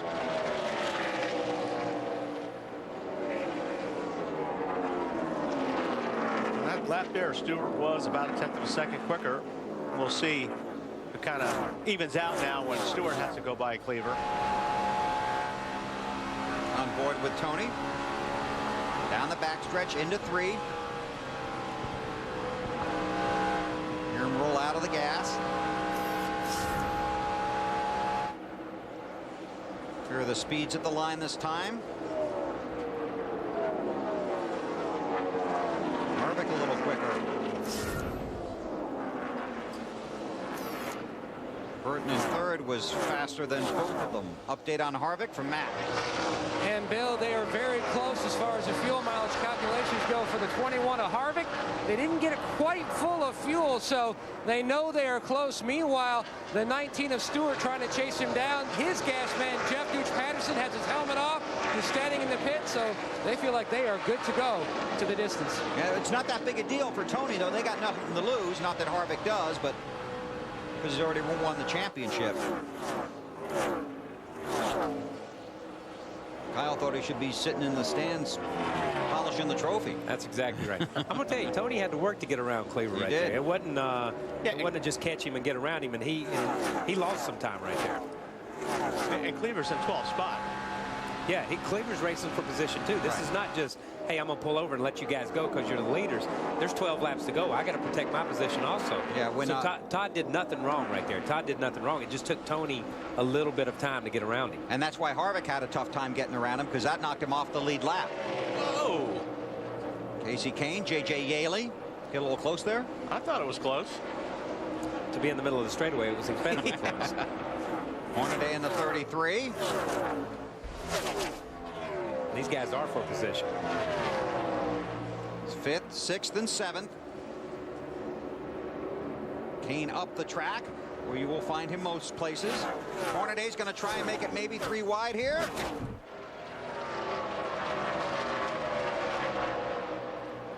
Hornaday under Yaley, 11 to go. Again, fuel could be an issue for some of these teams, because as Wally pointed out last week, sometimes the crew chiefs just don't tell you the truth. Marty? Well, Bill, as we talked about on these old tires, that 33 car is awfully fast, and they have no concern for fuel. So Hornaday trying to work his way through the field, I would say he's doing a pretty good job, wouldn't you, Wally? I think he's doing a great job. He's trying to work under Casey Kane right there. Kane will, he'll take the high line, see if Hornaday can get. Yeah, he'll clear him here. No sweat. That's for 5th. But that's about 15 seconds behind Harvick.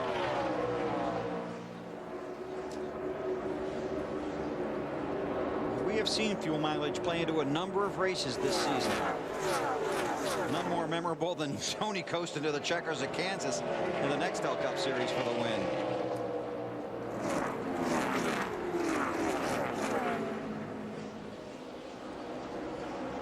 Clint Boyer on pit road, Marty. Well, I caught part of that conversation, Bill. Unfortunately, they weren't kidding when they told him they were short on fuel. This may be a bad sign for his teammate, Kevin Harvick. Clint Boyer having to pit here a little bit earlier than they would like. They've got about 2.5 seconds of fuel is all they have to get. Unfortunately, Clint slid the car when he came into pit road, and that cost him a little extra time, and this may cost them a top 10 as well. Boyer, 3rd in the championship standings.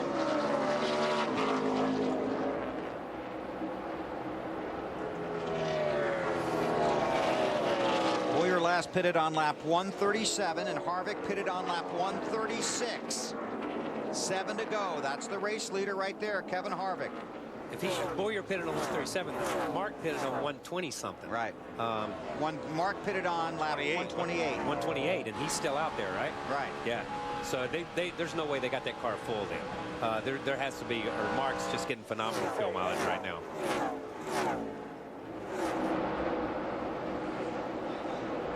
Just listening to see if we pick up anything on the radio there. And you see Tony Stewart again is closed in, just about a half second now behind Kevin Harvick. That's for the lead. Inside 6 to go.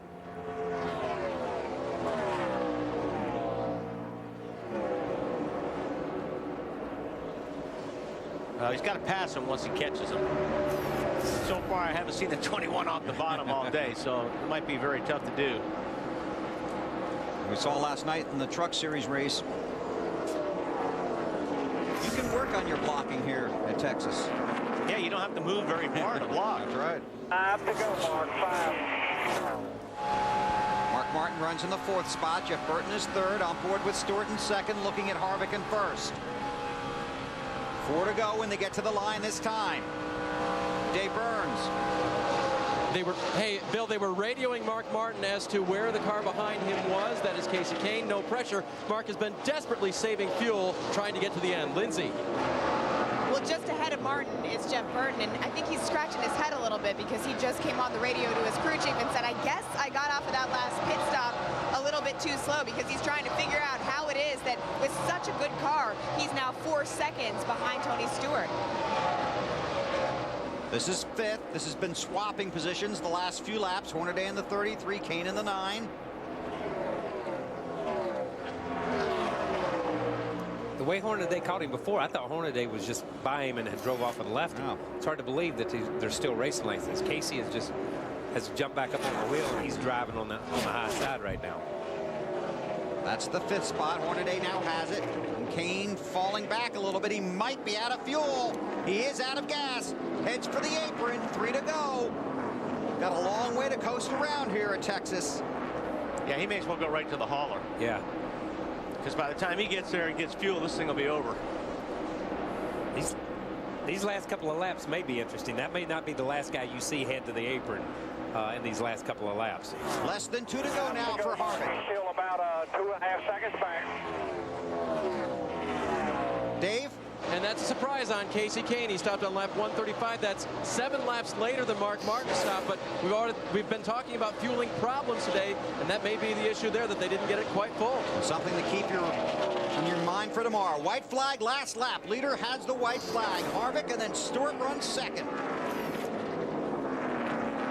It was 0.8 of a second at the line, but Harvick can see Stewart in his rearview mirror, and there is some question about whether Harvick can make it on fuel. Down the backstretch for the final time. Harvick glued to that low line through 3 and 4. Off of 4, can see the checkered flag, and Kevin Harvick wins again at Texas.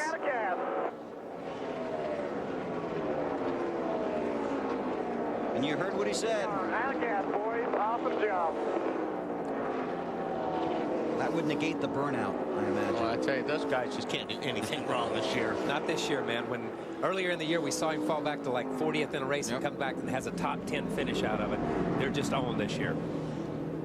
Hornaday got the 5th spot unofficially. You see Hanlon coming home 8th. You got flash for a burnout? Then we've got Bobby Labonte in 9th. Legal, is it? And Probably Cleveland 10th. Are they talking about the burnout? Yeah. You got a splash? Is that what he said? Maybe he said you want a splash for a burnout. I think that's what he said. That's what he said. Yeah. And then he said something about it being legal. Maybe it's not legal to put fuel in a car and just go burn out. Maybe it's not. Let's don't try it. Never been brought up Go ahead. before. What are they going to do? Take points away from you? Go ahead. All right, we're taking 500 points away from you. And there you see his 9th win of the season. Chasing the record of 10. Yoakum talked about it at the top. No burnout for Harvick, just right to victory lane in the celebration. This is where people get hurt, because nobody expects the winner to come straight to victory lane. Well, you can't hear him either. Yeah, nobody expects him to come to victory lane. If they penalized him about 800 points for that, we'd have 2 fun weeks coming up. That would be big. Lindsey Zarniak. Shane Wilson never gets tired of Kevin Harvick winning, but you've got to tell me, I mean, how close was that for you guys with fuel? That was way close. I gambled and just figured there'd be a caution and never got one. And, you know, we saved some and ran out at the line. So, you know, it was a little risky. I probably shouldn't have been that aggressive, but, you know, we said we're going to try to win as many as we can these last 3, and we did it today. He says win as many as they can. Kevin Harvick just gets his 9th Busch Series win. Thanks, Lindsey. That's where you say we had it all the way. Yeah, and I don't know why you wouldn't be aggressive when you're 800 points ahead. That's the time to be aggressive. 834, but who's counting? Yeah, that's the time to be aggressive. Snyder. Chatting with Tony Stewart, who was racing his part-time boss, full-time friend Kevin Harvick. And did you know he was having some fuel issues there, Tony? No. He ran out the start-finish line. That sucks. That's good for him. It doesn't suck for him. It sucks for us. But no, I wouldn't have wanted to win it that way. I mean, it was so much fun racing with him, and we just had two identical cars today to where we were, you know, we were the two fastest cars, obviously. But man, Doug Hewitt and all these guys on the Joe Gibbs Racing Busch team and Banquet Foods, I mean, they did such an awesome job. I mean, this car was so much fun to drive today. It was rock solid, just a little bit tight, and you know, but this is the first one that I've brought back to Joe Gibbs, the first Monte Carlo SS back to Joe Gibbs Racing that I didn't destroy. So, you know, it's fun to have a good day like this. The car is in one piece. We're happy to report Tony Stewart finishes second. Dave? And with Jeff Burton now, and Jeff will finish the day in the third position. In debriefing with your crew on the way in, Jeff, and trying to do some more of that now, excuse us. You said better, obviously not a race winner, but better than you've been most of the year. Oh, we had a car that could win the race. I mean, you know, it was as, you know, as good as those guys. It wasn't better than them, but it was as good as they were. I guess I just did a terrible job getting on pit road, and they, you know, I went from being a half a straightaway behind to not even being able to see them. So I've not had my best week this week. I terrible job qualifying last night, and then that was a mistake that, you know, cost us a chance at the race. But Hardy and Chevrolet was fast, and you know, the car really ran well, and we weren't as good, we weren't better than them, but we were as good as them. You never know what can happen if you can be there with them. All right, Jeff Burton, good finish today. Hard on himself, but obviously the team doing a good job getting him in the game today. Thank you, Dave. 26th career victory for Kevin Harvick, just 5 behind second place. Jack Ingram on the all-time list. He's in victory lane, and here's Matt Yoakum. And the celebration commences as Harvick takes home another win here in what is a dream season. If you could have seen your crew chief Shane Wilson, you would have known how close you were on fuel. He was nervous. How about you? Well, there's no burnouts for a reason, because it ran out coming off of turn 4, and you know, he told me to save some gas, and I saw the 19 coming. I figured I better start going. So if we'd have run out, it would have been my fault for not saving enough gas. But U.S. Coast Guard, Chevrolet, Richard Ducato, Snap-on, everybody on this car, they do a great job week in and week out. And man, this thing was awesome today. So it just one of those days where, one of those years, it's just been one of those years where everything goes right. And to come here to Texas and win a race, you know, a year from last year is really cool. And you talk about that, a special win. When you look at the numbers, it's been a dream season, but if you run the table, like you said before the race, you can take the all-time single-season win record. Yeah, that's pretty cool. I mean, Sam Hart is, you know, obviously been the king of this series, and Mark Martin, and anytime you can get in the record books with either one of those guys, you're doing something okay. So it's been a great year. It's been a great season for everybody at RCR. No matter what the outcome of everybody, everything that we do on both sides, it's been a great year. And when you look at your season, when you do well on Saturday, typically you do well on Sunday. This has to give you some confidence for going into tomorrow's race. And you got a lot of money on the line in the next 3 weeks. Yeah, well, you know, tomorrow's car is really good. It was good in practice. Everybody's done a great job all weekend getting me comfortable in the car. And we didn't make very many adjustments. All we did today was make tire adjustments that I know of. And, you know, so the cars were pretty close. I feel like our car's pretty close on the Cup side, too. So just really excited for everybody involved, and talk about cutting it close. That's pretty good when you run out of gas at the start-finish line. Sorry, no burnouts. That's just the way it is. I don't have any gas. No burnouts for Harvick, but a dominating day. His third Texas win, Bill. And already thinking about tomorrow. His wife, Delana, he led the 145 laps today, including the last 56. We'll have full field of results and look ahead to tomorrow when we come back to Texas. Victory Lane celebration for 2006 NASCAR Busch Series champion Kevin Harvick, the winner here at Texas. Let's go downstairs to Dave. And with Mark Martin now, who finished 4th on the day. After a whole lot of things going on, how much clear communication were you getting about what you actually had as far as fuel went and that sort of stuff near the end? Well, I felt like we were the first car on pit road there. And so I was real confused about that. And then when he said a bunch of those guys couldn't go, I knew I had to be one of them because we came so early. And I was pretty confused when he said we could go all the way. I was just out there making laps. We had a Our AmeriQuest Fusion was a fourth place car today, and those guys did double duty this weekend working on it. Awesome job by Mike and all the guys. And that's what we had, fourth place car, and there's where we finished. So, you know, we just need to tune it up a little bit. Mark Martin drove it to a top 5, a good run today for the 6 bunch. Ron Hornaday gets a 5th place finish, the same place where you ended up last night in the truck race. How was it that you were so fantastic on those old tires? Wally Rogers and all the guys back in the shop, they've been working their guts out. It's a brand new race car. We only got like 3 of them left. We've been wrecking everything, but I got to especially thank Outdoor Channel for sticking with me, and yeah, I finally got my top 5. But these car runs good every time if we can keep it out of trouble. This car runs like that, but it takes a lot of people, and just everybody back in the shop. I got to thank them for working their guts out and on the truck and on this Busch car. So I thank Chevrolet and everybody. It's pretty cool to come out here and qualify 9th in both of them and finish top 5. So Charlie, all the guys putting a whole new team together for next year, and I just really appreciated Kevin Delaney to give me an opportunity to drive their Outdoor Channel Chevrolet. Ron Hornaday Jr. says he owes it all to his crew chief. Thank you, Lindsay. Unofficial results from today's Busch Series race here at Texas. Kevin Harvick wins for the 9th time this season. Hornaday gets that 5th place finish. See Todd Cleaver back there in 10th. You look at the rest of the results, we get ready for tomorrow. Race number 8 in the chase for the Nextel Cup. Kyle, thanks for joining us. Good luck tomorrow. Thanks for having me, man. We look forward to having Benny Parsons and Alan Bestwick back with us tomorrow when we go NASCAR Nextel Cup racing here at Texas. We'll see you tomorrow on NBC.